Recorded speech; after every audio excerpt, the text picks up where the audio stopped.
امت اسلام را به لرزه درآورد، قلبهای مؤمنان را در سراسر عالم و قلوب ملت عزیز ایران را جریحه دار کرد و برای همه ما بسیار گران بود. و اما در وصف شهادت حضرت زهرا اینجور آمده در نهج البلاغه که امیرالمؤمنین فرمودند اما لیلی فمسحد و اما حزنی فسرمد. حقیقتا این شمه‌ای بود از شهادت شهید رمضان که ایشان هم در ماه مبارک رمضان به شهادت رسیدند. البته این شهادت ضمن اینکه جانسوز است، حتما یک موتور محرک و پیشران ایران و امت اسلام به سوی مقاصد عالی و آرمانهای بلند و ارتقاء عزت و شکوه و عظمت ایران است. در این جنگ که با طراحی ایشان اکنون نیروهای مسلح ما و ملت بزرگ ما در برابر یک جنگ بسیار ظالمانه با نهایت شکوه و عظمت حضور دارند، از طراحی های ایشان است که استمرار دارد. و همینجا ما باید در پیشگاه ملت بزرگ ایران سر تعظیم فرود آوریم.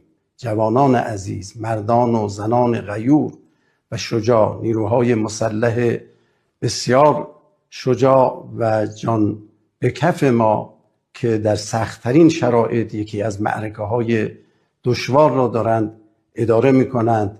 حضور مردم در صحنه‌های گوناگون، نقش‌آفرینی نیروهای مسلح و همراه اون جریان مقاومت و آزادگان عالم اسلام همه در خور تحسین است و به فضل الهی این بار هم ملت ایران از این سختی‌ها خواهد گذشت و شهد شیرین پیروزی را تناول خواهد کرد و قله‌های بلند را فتح خواهد کرد. ما در برابر یک حادثه سنگین و شرایط سرنوشت ساز هستیم. به فضل الهی با همت شما جوانان عزیز، نوجوانان عزیز، نخبگان بزرگوار، همه اقشار و گروه‌های ملت از این مخاطره خواهیم گذشت.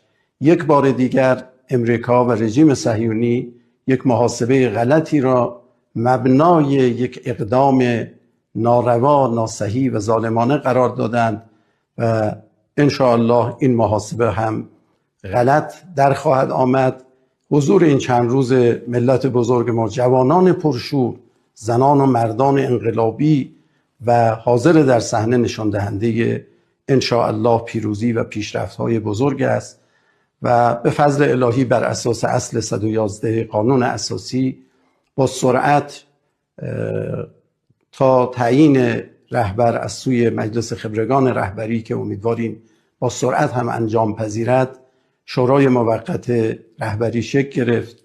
رؤسای قوا در این شورا حضور دارند و انشاءالله این شورا با جلسات مرتب و با دقت لازم به وظایفی که بر عهده دارد خواهد پرداخت.